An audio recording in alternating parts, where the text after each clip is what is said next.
Microphone check. Microphone check. Alright, so this one's real special. And before we even get started, I just want everybody to know I'm Team Baldhead for this shit. Because we got a very special hip hop collaboration that we about to talk about. And that collaboration is Pete Rock and Common. This album that we're going to talk about is called The Auditorium Volume 1. So this one right here is real special. I've personally been waiting for this one. I don't need headphones, but I got a washing machine going in the back, and hopefully this will make it easier to concentrate. So, with this one, like I said, this one is real special. This one is a collaboration between two hip-hop figures that have been in the game for decades. Pete Rock has been in the game since before I was born, and Common has been rapping since probably before I was born, but been in the game since I was real young. So to hear these two get together on this album is magical. And right now, currently, I don't see that many people giving them credit. So we are going to pay our dues. And just right off the bat, I'm going to say this is a classic. I've been reviewing non-stop good-ass albums, but this one I have to put in the classic category. And I'm going to explain why. So, as usual, to the left, we got the track listings on Google. And then to the right, we got it pulled up on Spotify. So if you happen to have Spotify or Apple Music or iTunes or whatever Apple's thing is, Marketplace, pull this album up. If you got Google Music, it's probably on there too. Pull this album up. And this came out on July 12th, 2024. So it's one of that batch of albums that came out around the same time. That happens to be good as hell. I've been bumping this for a little bit, along with the last couple albums I reviewed. I've been bumping all these in circulation, so this one was the next one. Yeah, this album is very, very special. So I'm going to do a quick 60-second review of this. So, Auditorium by Common and Pete Rock. This one is a classic album. This one is real, real good. It features beats that I believe are all from the MPC. And it's been a while since I've heard an album that I can say came from the MPC. This is one of the few albums I've heard in the last couple of years that actually features scratching from a producer / DJ. I believe Pete Rock is cutting up on 3 or 4 tracks on this album, and I'm going to get into that in a sec. But this batch of beats is real, real relaxing and soulful. And that's really what he was trying to get across. A lot of people are listening to this album expecting this, and that. But he's reminding you why he is the soul brother. The chocolate boy wonder, as they call him, Pete Rock. This album is untouchable. This is volume 1, and I can't wait for volume 2. Whenever that drops.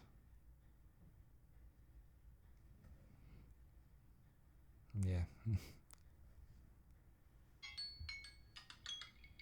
Yeah, so I'll let the timer run out on that because I feel like I topped that off pretty much the best way I could. This album it's got a couple tracks where he's scratching. The first song that they released for this was Wise Up, and that's my favorite track off the album. Like every time I hear this album, I'm like, damn, I'm so glad that they that they put that up as the single, because otherwise this album probably wouldn't have hit me the same. So I'd say a big percentage of these songs are more laid back vibes. I remember someone was pointing out that they have he was basically saying the whole album is one tempo, which isn't true. A lot of the songs have a slower tempo, but the reason for that is because Common and Pete Rock share one thing in common that the rest generations after don't, which is they are of the last eras where soul music and soul culture was really a thing, and that's really what they're getting across to me with this album. this album, the feeling of it is before my time. I feel that this album is for a specific the feeling of this album is for a specific generation, for nostalgia, as far as like the instruments, soul samples that were selected, grooves, this and that. I believe that all this stuff was selected for a specific generation, and if you weren't this generation, it's probably not going to hit you the same. And that's where I think the disconnect is with younger generations trying to review or listen to this album. But at the end of the day, there's something for everybody. If you listen to this album, if you listen to this album more than once, you're gonna realize there's something for everybody. But the one thing that I take from it that I really enjoy is that I feel like all the beats were made with a drum machine, but at the same time, there's from a producer stand. I'm gonna get into some producer shit real quick. I'm gonna get in a comment after that, but from a producer standpoint, I feel that this selection of beats is universal. Now I listen to Pete Rock and I know what he can do, and I in my head was expecting a different sound, but after I heard the whole album, I started to realize like, oh, okay, I see what he's doing. This is a fresh batch that's specifically made as a mystery of how is this going to sound with Common, but when they put it together, they stick the landing. And another thing I can say too is my least favorite song on this track is Fortunate. But the thing is, it's not that Fortunate is bad or anything like that. I'm not knocking Fortunate. There's nothing wrong with Fortunate. The only thing I don't like about it is just the way it makes me feel. It's just that lots of times the way the sonic sounds of the song make me feel, I'm just not in the mood for that at specific times when I'm listening to this album. But not that long after this came out on Instagram, Pete Rock put up a video of a song where part of the hook comes from, and then it gave me more context on why this song sounds the way it does to me. So I thought that was really interesting, and it kind of gave me more appreciation for that specific beat. But Chi-Town, and that's the thing, Pete Rock is a New York producer, so when he does songs like Chi-Town Do It, that one's a real nice homage to Chicago. I think that's what both of them were trying to do with it, but at the same time, it kind of brings you back in time. Like, this song ain't for current Chicago. This is like that old school feeling. All these songs are fucking dope. I'm not gonna do a one by one track listing like I usually do, but this song Dreamin', the hook is catchy as hell. Like, every time I turn this album on, this song Dreamin' makes me feel like it's 6 a.m. when the sun's coming up, and it's like birds chirping right outside my window, pancakes are made already. Like, I don't know, every movie that you can think of where the movie began like that, where the sun just came up and like everyone was already up and like everything was just starting. That's how that song makes me feel. And then as the album progresses, it's just different beats, like different styles of beats, like different than what I was expecting too. Pete Rock really did his thing on this.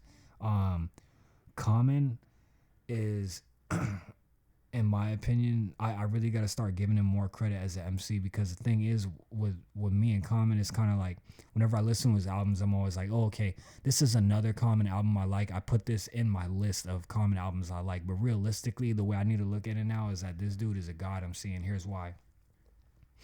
A lot of these beats, if given to me, I wouldn't have nothing for it. It would take me a long time to get on some of these beats that he's getting on. But at the same time, the way he raps is so loose. It's his own signature. Whenever I hear him rap, I have to decode what he's saying. And whenever I hear him rap visually, I think of all the numbers in the Matrix, the green numbers and stuff on the screen just scrolling and stuff. It's kind of like I have to decode his language to get to his punchlines. But when I do, there's a high reward, and that's the one thing I like about Common. It's like, No one's ever gonna have his style. No one's ever gonna be able to fuck with this man on the mic. I'm gonna keep it 100. Like, and that's one thing that a lot of people aren't taking in when they hear this. They take it in as, oh, this is another Common album, but nah, like this dude has been consistent with his style on however many albums that you guys list that he's done for the last 30 years. Think about that.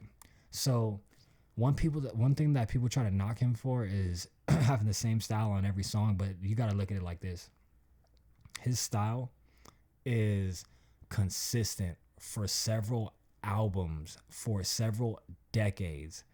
Okay? So there's artists that you listen to currently and are still going to come out in the future that glide off of the fact that they got famous off of just only creating 2 songs in their entire career.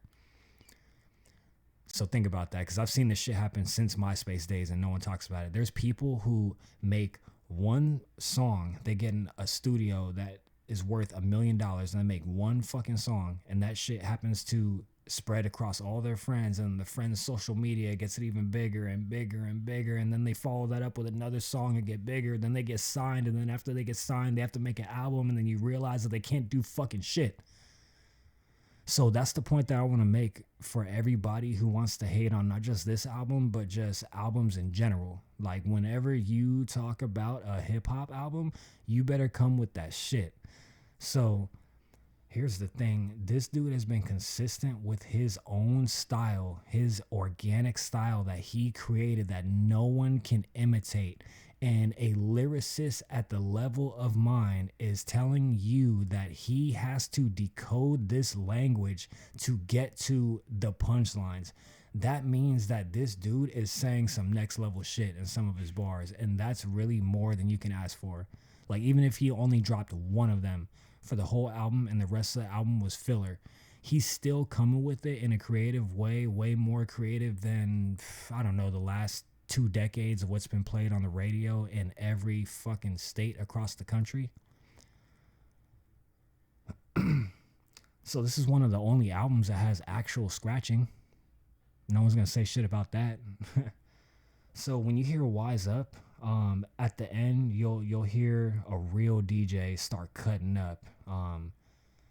When you actually scratch, it gets to a point where you can actually hear someone scratching and you could kind of see what they're doing. So you can kind of see and hear him stopping the James Brown record at a specific point with the drums that he produced. Like, it's next level shit, but no one really wants to talk about that. And that's the reason why I don't talk hip hop with no one. He's scratching on that song. He's scratching on Stellar. And I think he scratches on all kinds of ideas. And Now and Then is a dope beat. So Many People. This is like another one of them songs that like really makes me happy. Like, this song kind of making me emotional because this is the kind of hip hop that I miss. This album right here. This album is in dedication to so many different generations, but in my opinion, this really brings me back to the days when The Wire was running on TV. Niggas was wearing Fat Farm and fucking South Pole and all that stuff. Like, this really brings me back to that. And I'm sure this also brings people back to like the 70s, moments in the 80s. But this brings me back to like 2002, 2003-ish, 2001-ish, like that. Like when New York still had hip hop like on lock. Radio wise. So this really brings me back to that. And another thing I gotta say too is even the features on here, I'm not gonna say, but shit, they got some De La Soul vibes. They got Bilal. They're scratching features voices of other people too. They got an artist named PJ on here singing. Her voice is real nice. That's a good song. Everything's so grand. Yeah, this album, straight up, this is a classic, and I really, really hope that this is volume 1 and that there's a second one down the pipeline. But this work is excellent. A lot of people, they ain't gonna give it credit, but shit, These are two artists that paved the way. Like, people won't understand till probably 20 years from now that they have a very unique style that only comes from this specific vault. No one else is going to mention that both of these cats have worked with Jay Dilla, and that there's a song on here that at the end pays homage to Jay Dilla. Like, how more official do you need to be? Both of them have worked with Jay Dilla. Common used to live with Jay Dilla. Pete Rock is the person who mixed and mastered the Jay Stay Paid album, and he did an excellent job on that. So when are people going to start giving our legends credit? I'm just going to end it with that.